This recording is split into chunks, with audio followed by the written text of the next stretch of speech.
Hello, welcome to Skull RPG Podcast. My name's Dwight Skull. My name's Jacob Skull. And today we're going to teach you how to tell your story. So this rule is kind of a house rule that we have to help things continue for the players, but it's also useful for almost anything, which is in D&D specifically, it's every 3 campaign sessions, we have a level. Yeah. It works out really well as long as you don't have a mage who needs to drop experience to create major artifact items. And if that's the case, just maybe give them some more experience in general just to make up for it or something for the specific purpose of crafting. That said, if you don't have that, what we do is simply this. In the D&D Pathfinder type of world, every 3 game sessions, at the end of the 3rd session, they level up. Why is this helpful in a D&D session? Well, if you're following a campaign with 3 acts, you could look at it and then say, you can plot out your campaign. And say, I want to do levels 1 through 15. And here's my story arc. And if you don't know what all I'm talking about, literally just go listen to like the last 3 podcasts. And we'll explain campaign, story arcs, and literally even build one out for you that I thought was actually really cool. And I might play it one day. Who knows? That said, the fun part, I can't play with anybody who listens to the podcast. So, all right, well, never mind that. Maybe you should play one day and tell me how it worked. You can contact us at skullrpg.com. There's a contact us button that sends Jacob and I an email. We'd love to hear from you. That said, if you know what I'm talking about, then what you have the advantage of is you now can plan your entire game session like on a Saturday, not like the entire campaign at the major level. So you would know that levels 1 through 5 are going to be Act 1, levels 6 through 10 are going to be Act 2, and levels 11 through 15 are going to be Act 3. And if you know that you're going to go till 15 levels, you have 45-ish game sessions, because you might have a game session that runs a little long, and it's still... Here's how I do that. It's not 3 specific. It's 3 game sessions, 3 kind of closed loops, because a game session has elements as well that have a beginning and a conclusion. So it would be 3 beginning and small conclusions on your thing. Unless you misplotted and maybe it took too long, then you might just fudge your little 3 rule and make it 2 in that case. That sounds like a lot of math. Let's make it simple. So your players start out level 1. They do 3 sessions. At the end of the 3rd session, they're now level 2. You do that, they're at 3 more, they're at level 3. And so that means you have 15 sessions in Act 1, and you should be able to tell an entire huge story arc, mini story arc, in 15 story sessions. Okay? And then you do the same thing for Act 2 and the same thing for Act 3, and now you have 45 sessions, which is roughly 45 weeks, which is basically 1 year of a campaign. Why do I like to keep my campaigns at about a year? Because after about a year, I'm tired of telling the same story. My players are tired of hearing the same story. And we can go back to a different game, a different genre, totally different story, or maybe even better yet, a totally different game master. And I can take a break for a couple of months. That said, you could also do the same thing where you do 15 game sessions. You've done your Act 1. Another game master takes over for 15 weeks. They do their Act 1. You come back. You do your Act 2 for 15 weeks. This literally lets you plan really, really well in a D&D session, a D&D game. Now, what if you're playing something non-D&D? So let's say you're playing Vampire the Masquerade. What's your idea, Jacob, on how to do the same thing for Vampire the Masquerade? So the main problem I have with a Vampire the Masquerade, from the player perspective, is, so at every session you're supposed to hand out 2 to 3 experience points. The problem with that is, if you have high enough levels in your big thing, like potents or anything like that, you need 30 to 40 points of experience in order to gain a dot. So if you just made your experience scale so that to a point they can gain a dot in their major thing after 2 to 3. After 3 game sessions, they would.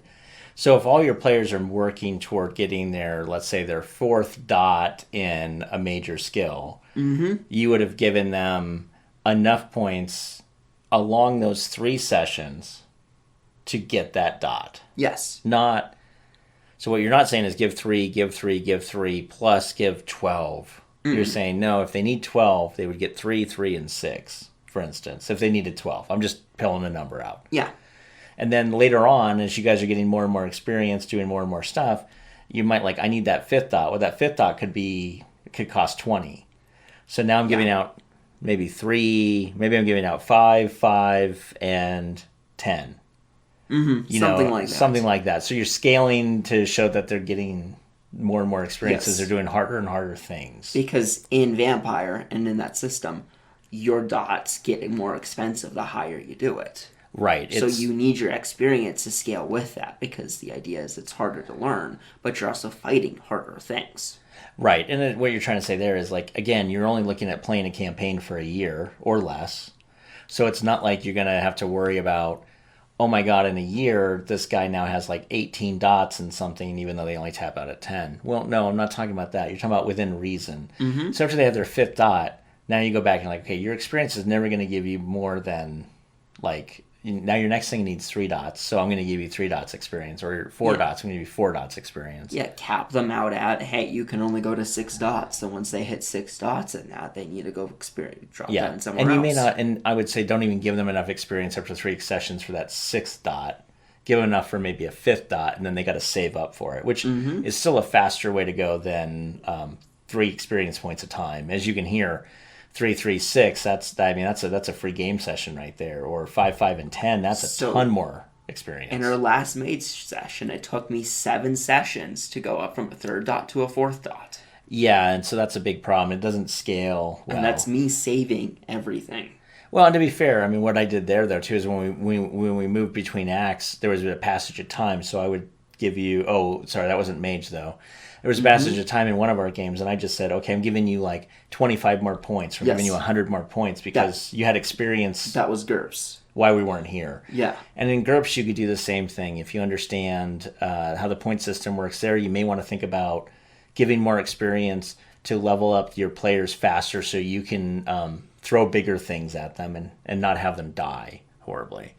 So that's really it. There wasn't a lot in this, but it's just a general rule of thumb that I like to do, and specifically it works really well in the D&D sessions, can work in other things, but every 3 sessions I like to reward the players with a level, or, as Jacob was saying, experience points consummate to a level to get them to the next point spend, dot spend, something really cool spend, so that they are not just feeling like, oh, I just sit here for 28 weeks and I finally can put one little thing on my character sheet. It's like, no, this has a really fast and easy progression. It also makes your life easier as the GM, specifically playing Dungeons & Dragons, because you don't have to figure out how many experience 6 kobolds are at like a half challenger rating apiece. Mm-hmm. You don't care. You're literally just going to go, hey, it's been 3 sessions. At the end of this session, please level. Your players also know what to expect, so they always know, hey, every 3 months, so roughly once a month, I will be leveling my character up. And that makes life a lot easier, makes everyone a lot more excited to play. And nobody's going to be asking you 80 questions on how much experience we've gained from killing that encounter. Oh my God. Yeah, does that dragon give me more experience? It doesn't matter. You're leveling up next game session. Please shut up. So there you go. So the nice thing about using the 3 rule, the rule of 3 as I call it, is it lets you as a game master plan out your campaign pretty quickly, even in an outline form. And it allows you to allows your players to actually plan and not be like, oh, we leveled up last time? That's weird. It's like, we level up every 3 weeks, guys. What is it? After about the 6 months of that, you should, hopefully they'll be like, oh, we're going to level up tonight. Yeah.